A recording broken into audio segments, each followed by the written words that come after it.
together. So I am very happy. It's going to be me, Tim, Mark's going to meet us. Tim got together, and we're going to kind of go over this today, but he got us some hookah stuff. So not hookah for like an engine-driven air source, but this is going to be off of a tank. But when we get out to the water, we'll show you everything that we have here and how we're going to hunt with it. It's going to allow us to go into deeper spots. You know, we're only going to go down to 10 foot anyways. You know, that's where the detectors are. But anyways, it helps you for those hard to get spots. Most of the time we're in like maybe 4 to 5 foot where it's just too deep to hold your breath, but you need to stay down a little longer to find a target, so this is perfect for that. Just shallow, shallow, shallow. And if you're going to do this, I highly recommend that you get scuba certified first, by all means. Yep, and we're going to go over that when we get to the river, but that is an awesome point, and I'm lucky enough to have somebody that's certified over here with Mr. Tim. So he's helped me out. We've gone dredging for gold, and he's kind of given me the info I needed to be safe, and that's the most important thing, is to be safe. So we'll go over everything when we get to the river.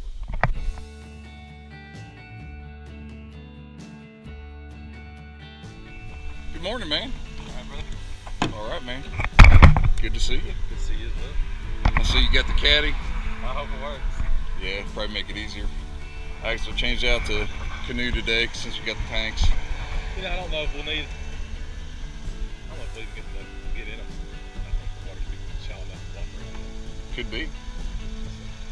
I'm definitely gonna test it out though. I did use the caddy to get down some of the way, but a lot of stuff. That was about the hardest part other than getting out today probably. Once we're in the water here, it'll be nice and cool on a hot day. I think the heat index is supposed to be 105, 110 something today, like off the charts. Good day for relic hunting in the river. So we gotta take this creek down and then it'll meet the river, and that's where we're gonna go. Tim trying to take the easy way. We had the shallow water.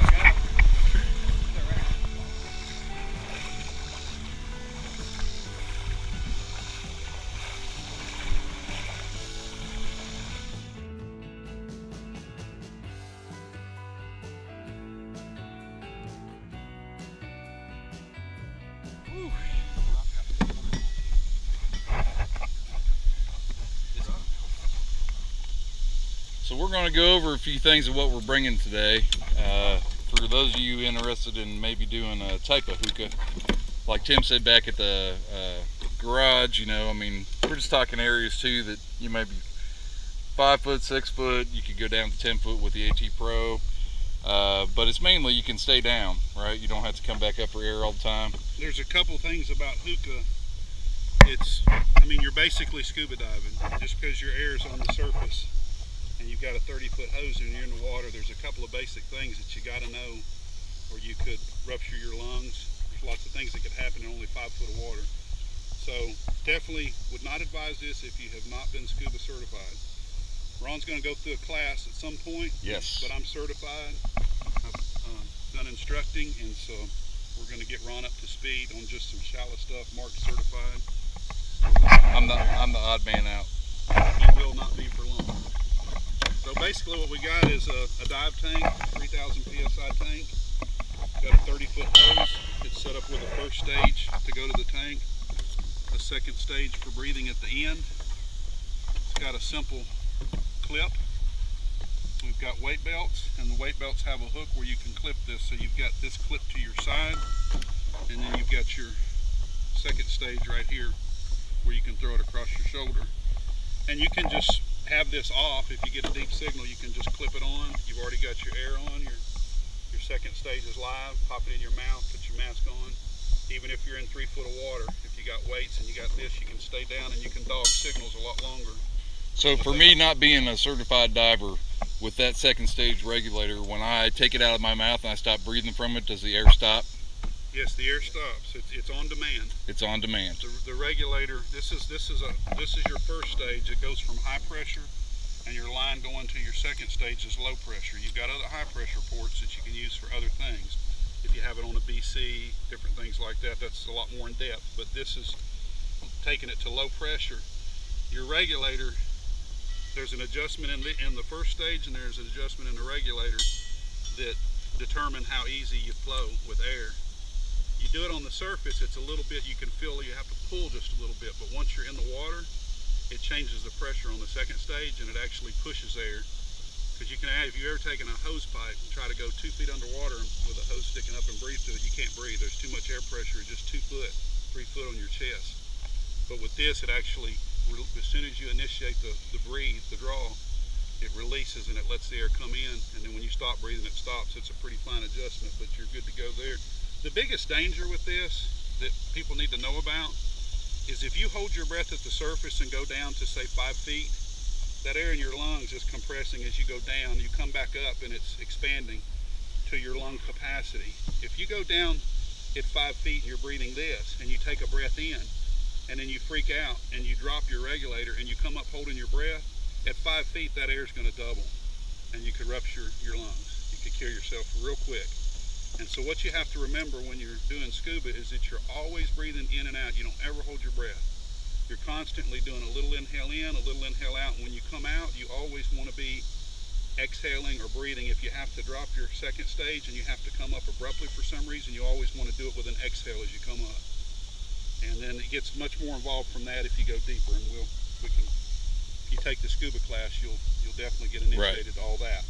But as far as just river shallow and just using this to be able to stay down a little bit longer, as long as you're not past about 5 foot, very safe, but there's still a couple of dangers that you'd want to go ahead and get certified or get with somebody that's an instructor or qualified to well, like you said, you can hurt your lungs. You can actually have, reading up on it, you can actually have even air embolisms, correct? You can at 5 or 6 feet. There's been documented cases of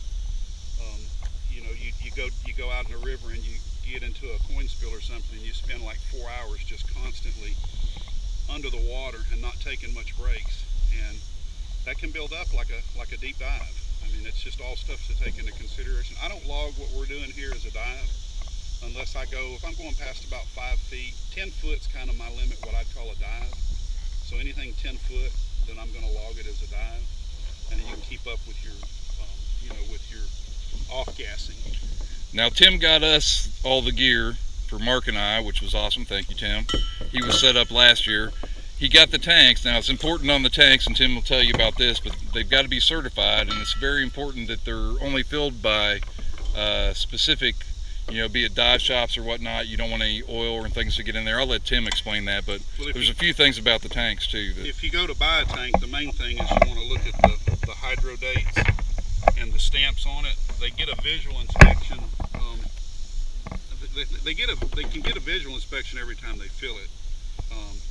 I can't remember exactly how many years that's required. It may be once every 3 years. I don't remember on visual. Hydro test is every 5 years. A tank has to be hydro tested. That's your biggest expense. The visual is not a big deal. They cost about $8 to get a tank filled. They might charge you another maybe $10 for a visual. But if you have to have it hydroed, it has to go to a certified company that does hydro testing. They put it in a water bath. They fill it. They take the air back out. They actually fill it with water too. And they can measure in the tank how much, in the test tank, how much the aluminum tank is expanding when they fill it. And if it doesn't meet the criteria, it's history. And it just has to be hydroed. And sometimes they don't meet it and you lose your tank. But if you go to buy a tank online, watch the cheap tanks, because you'll get one that's due for hydro or that has a known problem. Ask if it's in hydro, and it's in hydro for 5 years. So ask for what the hydro test date is on it.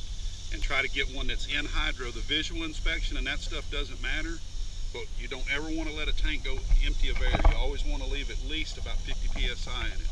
That keeps moisture out. If it ever goes totally void of air, when you take it in to fill it, they're going to test it. If it's empty, they're going to go ahead and have to at least do a visual on it. So just some things about tank. Don't go cheap. If you find something cheap, it's probably cheap for a reason. So definitely keep that in mind. That's what happened to me. I bought a couple regulators online that I was getting a good deal, and ended up being they were out of date. You couldn't even buy parts for me anymore. So lost a little money. Wasn't too much, just $50, but lost $50. Yeah. So be careful online. Definitely be careful online with tanks. And so your first stage goes to the tank like that. Nice and tight. Make sure none of this is in a bind. This is 3,000 psi. If you were to drop it and knock the fill port off of this, it'll take off like a rocket ship. I mean like a rocket ship. So always make sure your tanks are laying down. Make sure they're not in a bind on this. This feels pretty good right here for what we're doing. So now I've got him hooked up. Now what I'm going to do, this is your pressure gauge. You don't want to look at the pressure gauge, you want to look away from it and slowly bring the pressure on. Let your pressure come into the hose. You can hear a little hiss and the hose just jumped up, so we got pressure. And now that I feel safe, and you open your valve all the way up and then back about a quarter turn. And then I'm checking the pressure here and it's right at 3,000. That's pretty accurate. I checked this with a more accurate gauge at the house and it's actually running about 3,200 PSI. So this is, because of the warmth, they've come up a little bit, both of y'all's are. So we got good pressure. Now we got a hookah line, got air. So you pop her in. Actually that breathes very easy out of the water, so it's going to breathe even easier in the water. He said he got them adjusted real good for him. And then you got your weight belt here. You got to have a weight belt. I'm not going to put it on because he's already got it weighted down. I use about 16 to 20 pounds. 16 I got 16 in there. If I'm just in shorts like this, 16 pounds will get me on the bottom. You don't want to be light. You want to be heavy where it takes you down to the bottom.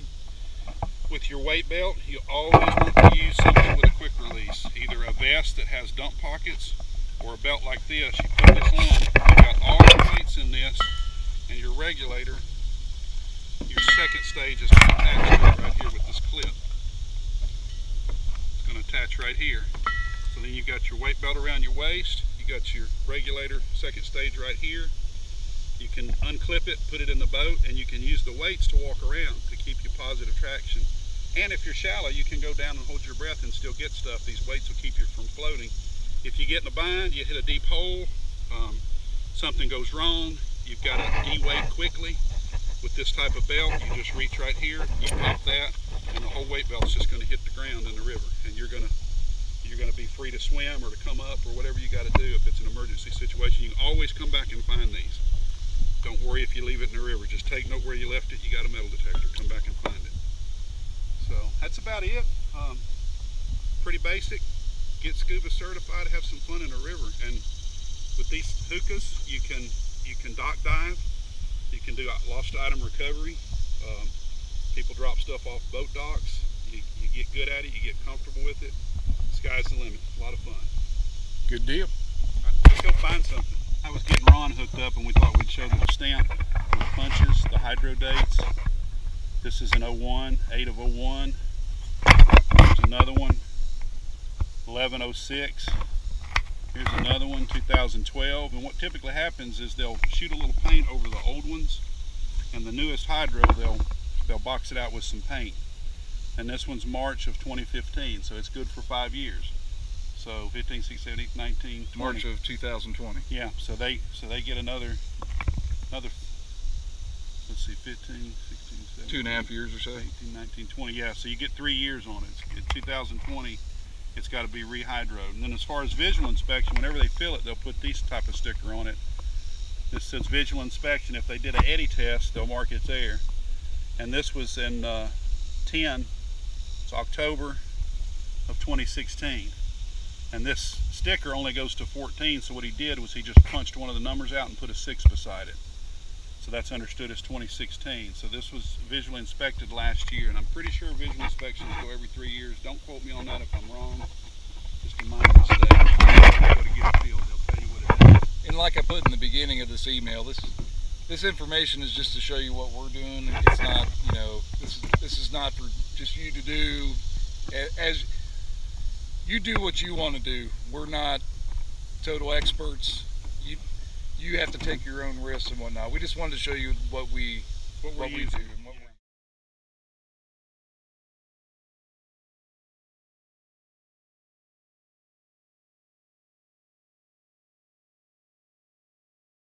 We haven't even moved, and Mark's got a 66, 67.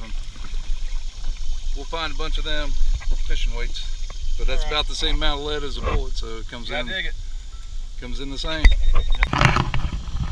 We got some rain trying to move in. We're hoping it's going to go south of us, but see what we can do here. We're hitting an old coin spear. Fine. If we get to a mess, I'll let you know. but every time I go with my brother, we find jack squat. So. Where are you talking about?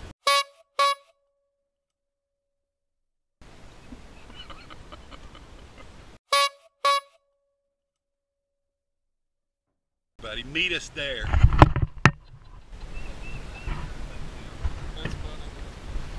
We had to take a lightning break. We had a pretty major storm come real close to us and had a bolt of lightning. So we got up on that bank and went to church for a little bit, had church service. So now we are going back to find our treasures. We're heading back to a place where old video had the coin spill. I had found that we think somebody stole something, and I don't know, we pulled 192 coins, I want to say, from late 1800s to 1980, some of it silver, over 30 different countries, so we think it was somebody's collection. Maybe somebody stole it. There was some silver, like I said. I'll put a link in the description if you guys want to check out that video, but we figured there's some more coins there. So Mark thinks he's got a coin here.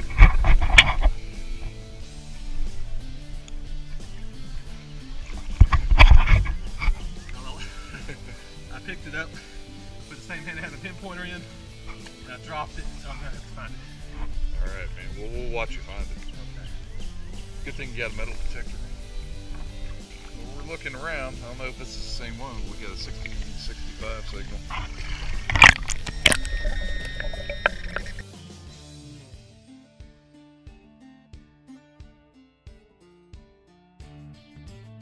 You found that. Here's your foot before I got down there and I couldn't. I got you, yeah. Right where the head of my... Okay. Leave it there. Yep. But I can see it as I go down there.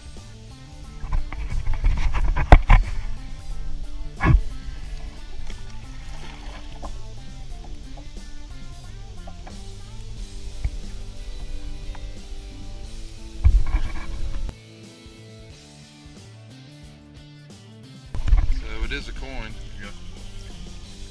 Is that the same one you had? It looked like it down there, yes. I bet you that's it. I think it's a franc. You can go ahead and take that one. I bet you it just floated over when you dropped it.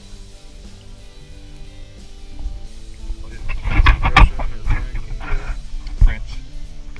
Yeah, you can see Francaise. And I was excited before, I don't know about these guys, but when I seen some of these golder colored coins, I was like, ooh, gold, but they weren't gold. That looked like it when I got underwater to 20. But we'll get a date in that. So that's a French one, but unless he can see it now. 79. Okay, so we had coins from the late 1800s all the way up to about the 1980s, early 1980s, I think. And again, I think it was probably like a theft or something. Mark's down there finding Civil War bullets and stuff. On the way up, I couldn't get up without getting signals. This here is interesting. 72, 73. I don't know what it is. It seems to be brass. Fishing weight. Buck. This coin here. Mark just got another bullet. Oh yeah, that is beat up. It's definitely, you can see it's a 3-ringer though. Yeah, you can see the That's weird that I don't think that's from being shot, that little hook. Yeah, I wonder if they were working on it to do something with it. It doesn't seem like that would be from being shot. Awesome, man. That about drove me nuts. Spinner off of a lure, squeaking in high, but it kept it. Jump by it. Oh, it's a freaking memorial penny. Oh. Not part of the. Not part of the collection. Not part of the collection. Show it to the camera. Oh, I didn't realize he was tasting there. Yeah, it's just a memorial. Stinking Lincoln. Dang it. That was banging in there. Nice 81, nice and small. Oh, that's cool. Figured it had Belt round in, bring it up. Well, I feel with my foot, I don't feel anything, so it's got to be a coin. It's not a real sharp, quick sound, but it's real strong. It might be one of those big ones, Ron.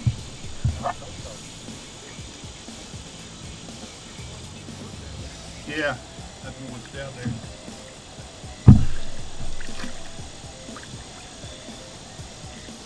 Please be a coin.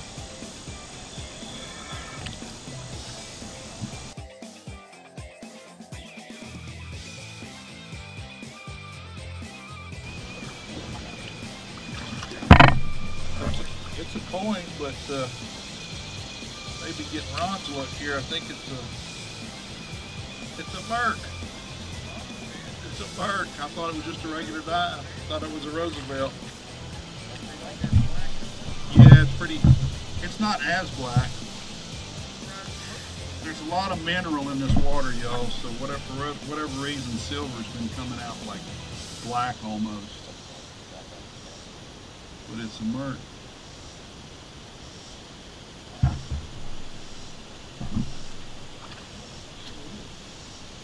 You see the date?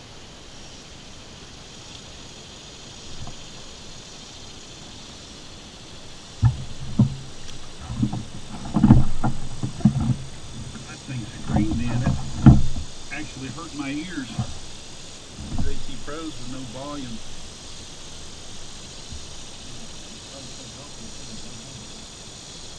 Oh, there it is.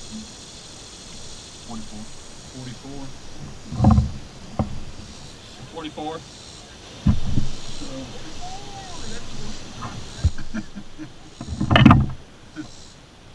44. Good find. 44 Merc. Came across a pistol bullet here a minute ago. That right there is what we found. Now, I thought I found maybe a fishing weight, but if you look at it, it's not completely oval. It's got some beat up on it. Ron tends to think it might be a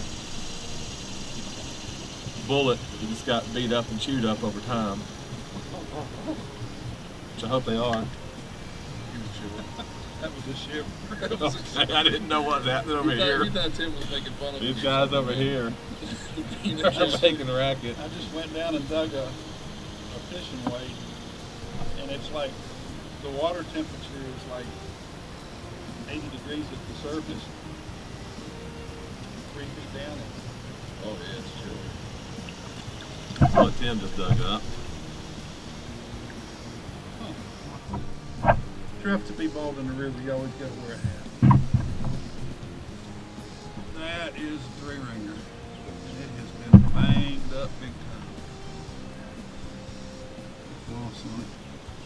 You can just still see the rings. Yep. Came in right at the number. So there's stuff here. There's stuff here. Start hunting.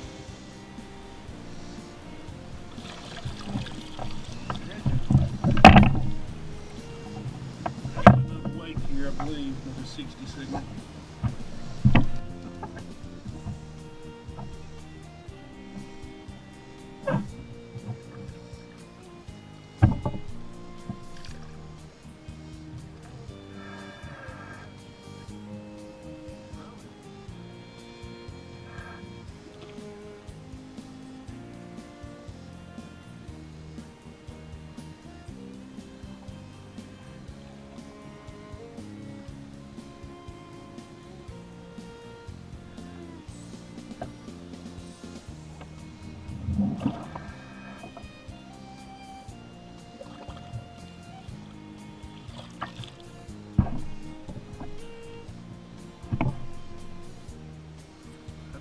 Ball flattened out. Yeah, a little mini ball. Yeah, that's not a fishing weight. Ron's got a 72, 73 signal over here. Let's see what he comes up with. I can tell when I pulled it up. 3-ringer. Yep, fire. Good shape. Oh, pretty decent. It's flat. That's 2. Mark got 1. That's a good sign. There you go. There you go. That was good 72, 73, solid.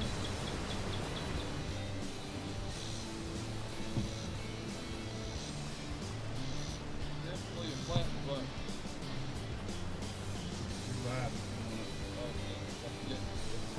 So that's definitely a flattened buck, like B31 caliber. So that came in as a 51 signal. That's what the lead sinkers come in. If you want to get this kind of stuff, and like Mark got that cuff button from the Civil War, you got to take these signals.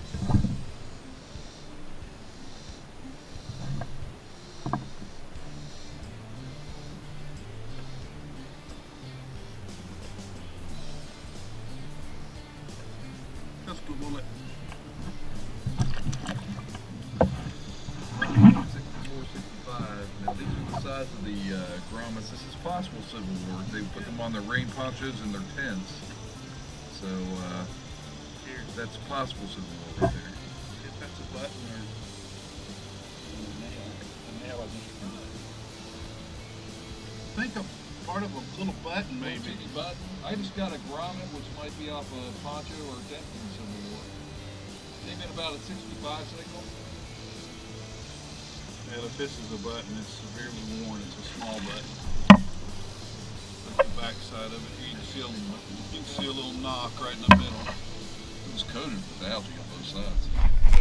Kind of weird. Mark's up there and he's in the deeper water. Right exactly as he got his, I got one. Mine's almost like it's broken. See how that? It's not even cut cleanly or anything. So that base is cut off of it. It was a 3-ringer, I think. You can see the 2 rings right there. Plus also you see the white, so that's white. Usually that's when it's in the ground. You'll get the white patina. And then part of it's just the lead, so that's very strange. But that's good. He's got one right there. I've got one right here, so this may be a good area to check. We were thinking that because of the rocks. This is really bouldery, so that's not too good. Maybe the rocks down here and in this area will be good. Tim's still up there. It's about a 65 with some squeak in it.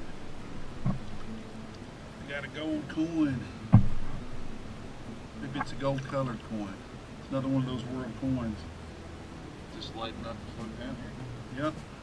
Mark's was from France. 25 Castres, 1961. Oh, that's the year I was born. That's pretty cool. That's true. I just wonder what country that is. Huh.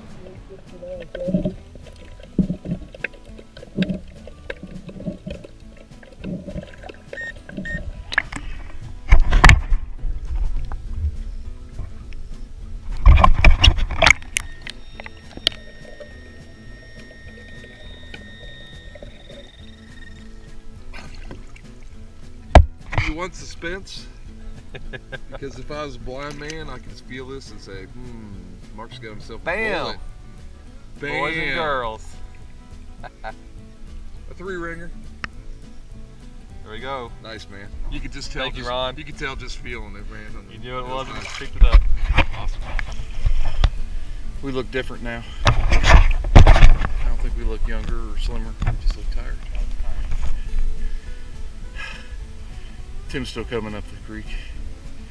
He couldn't put down his detector back there, man. All right, we're back up the trucks. Mark and Tim are laying out their stuff. I'll show you what I got real quick.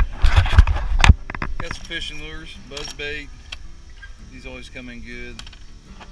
Some heavy duty steel. Lots of fishing weights. A lot of these are actually buck for buck and ball. There might be a couple pistol rounds in there from the Civil War. I'll get this sorted out at home. Lots of lead though. Somewhere in here, maybe it's in my pocket, I did get a post for a Williams cleaner. We gotta look these ones up. I think Mark got one just like this. See what that is. This is a pistol bullet from the American Civil War that's fired. And then I got 2 3-ringers. This one here was weird. It's part white, like it's been in the dirt, and part just like it's been in the river, regular lead. A little red around it, pretty strange. Got like 3 modern pennies, possible grommet from the Civil War. They had those for their ponchos and tents. And I did get this from that coin spill area, so I'm going to count it as an international coin. I can't quite see who that is on there, but it is from Gatlinburg, Texas, or Gatlinburg, Tennessee. For Ripley's, believe it or not. So here's some trash you pulled. The horseshoe, we always like horseshoes. I like them. Something you got to watch out for, right? So pill vial or serum. Yeah. Have a horseshoe. Have a horseshoe. Here's what Mark and Tim got. So it looks like we got two coins from the international spill here. I think that was, you guys seen that, 25, I can't read. I know that's a 1944 silver Merc, so Tim got the only silver today. Say 25 P-I-A-S-T-R-E-S. Pistorines. Pistors. P-I-A-S-T-R-E-S. Piastres. 1971. No, 1961. 1961. Yeah, it's got a. And then that's a 1944 Merc. Got the date right there. I don't know what that is. And you can see that silver in the river turns black. Lots of fishing weights. Got some round balls, looks like maybe. Bucks. Got some Civil War bullets here. That's definitely a 3-ringer. I think that was a 3-ringer, huh? Yeah. That was a 3-ringer that's cut. Tim or Mark got a buzz bait like I got. Mark got the, wasn't that Frank? Frank, Yeah, so that's French, 20 francs. So that's awesome. So we got 1, 2, 3, 4 from the international coin spill. So I don't know, it puts us up to like 296. Or I mean, yeah, 196. Yeah. 196. I wanted to get to 200 today, but that's all right. These always come in really good because they're copper jacketed, but you gotta dig them. So you can see you got lots of little 22s and split shot. Whew. I'm tired. It was harder getting everything out. What time is it? Like 5, 6? About 6 o'clock. About 6 o'clock. I'm sweating like a dog. 9 hours. Yeah. But in the river, it was cool all the time. It was making me shiver a little bit. So that was 9 hours. So, In the water.